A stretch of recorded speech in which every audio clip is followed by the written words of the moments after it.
اعوذ باللہ من الشیطان الرجیم بسم اللہ الرحمن الرحیم۔ ناظرین کرام، اب جب کہ جماعت احمدیہ کی تبلیغ دن بدن وسعت اختیار کرتی چلی جا رہی ہے اور جماعت احمدیہ کی صداقت کے دلائل ایسے ہیں جس کا کوئی انکار نہیں کر سکتا، سوائے اس کے کہ جس کے اوپر تعصب اور مخالفت غالب آ گیا ہو، اپنے عناد میں وہ کچھ سننا ہی نہ چاہتا ہو۔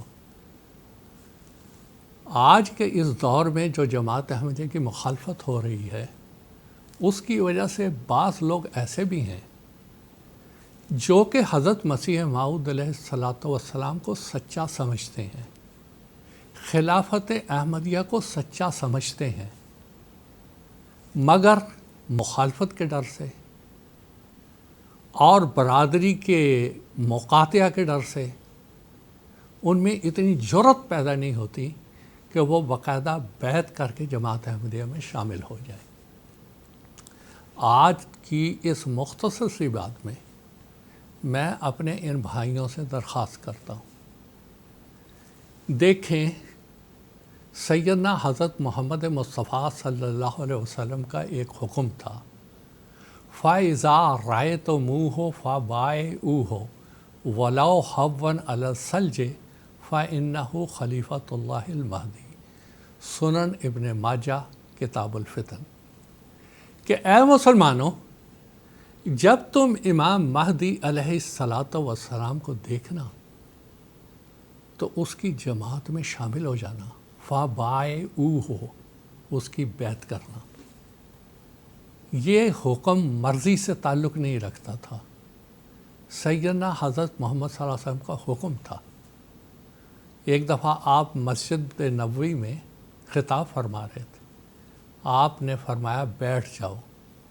ایک صحابی باہر تھے، ان کے کان میں آواز پڑی، وہ وہاں ہی بیٹھ گئے اور رینگتے رینگتے بیٹھے بیٹھے وہ مسجد نبوی تک پہنچے تو کسی نے کہا کہ حضور نے تو مسجد کے اندر والوں کو کہا تھا۔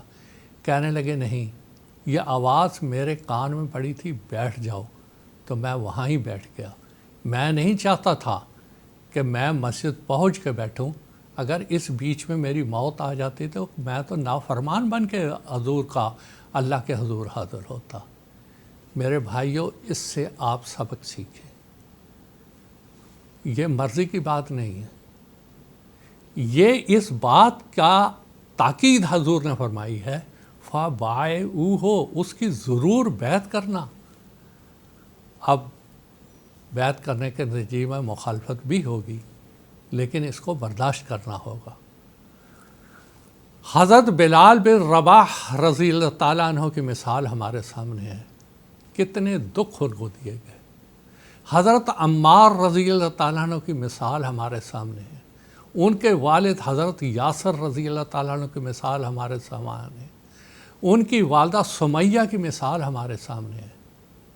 انہوں نے کس لیے یہ دکھ اختیار کیے تھے کہ انہوں نے اسلام کو اور سیدنا محمد صلی اللہ علیہ وسلم کو سچا سمجھا، آپ کے حکم کی اطاعت کی اور بیعت کر کے اسلام میں داخل ہوئے۔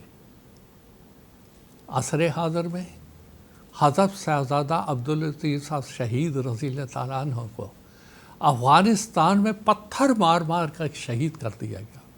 اس زمانے کا جو وہاں کا بادشاہ اور امیر تھا، اس نے ایک ہی سوال کیا کہ آپ میرے کان میں کہہ دیں کہ میں حضرت مرزا غلام احمد صاحب کو نہیں مانتا، لیکن آپ نے کہا نہیں۔ حضرت محمد صلی اللہ علیہ وسلم کا حکم تھا جب امام مہدی آئے تم اس کی بیعت کرنا۔ میں نے جو اس کو مانا وہ محمد صلی اللہ علیہ وسلم کے حکم کے مطابق مانا، اب میں چھوڑ نہیں سکتا۔ بس میں اپنے بھائیوں کو کہتا ہوں، اس ابتلا سے باہر نکلیں اور اللہ تعالیٰ سے دعا کریں، وہ آپ کو حوصلہ دے، جرأت دے۔ دیکھیں حضرت مسیح موعود علیہ السلام نے فرمایا ہے، بارگاہ ایزدی سے تو نہ یوں مایوس ہو، مشکلیں کیا چیز ہیں مشکل کشا کے سامنے۔ اللہ تعالیٰ سے یہ دعا مانگے، خدایا میں اس آنے والے مرزا غلام احمد صاحب قادیانی کو سچا سمجھتا ہوں، جتنی میں نے تحقیق کی، اگر آپ کے دل میں کوئی شک اور تردد ہے تب بھی حضرت مسیح موعود علیہ السلام کے بارے میں اللہ تعالیٰ سے استخارہ کریں۔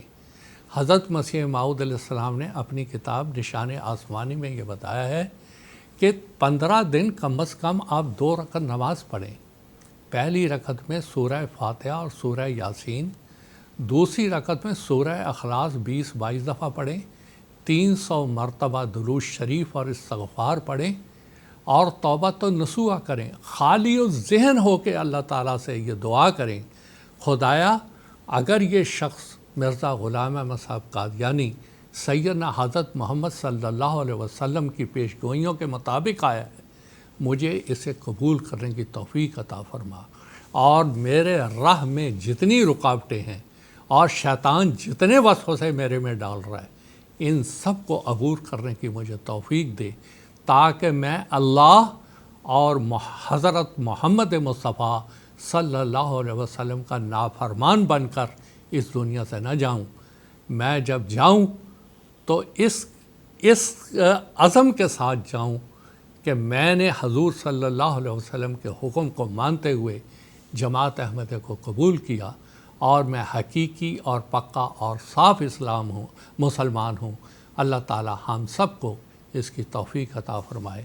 وآخر دعوانا ان الحمد للہ رب العالمین۔ تو کہہ دو اس کا مسکن قادیہ ہے، تو کہہ دو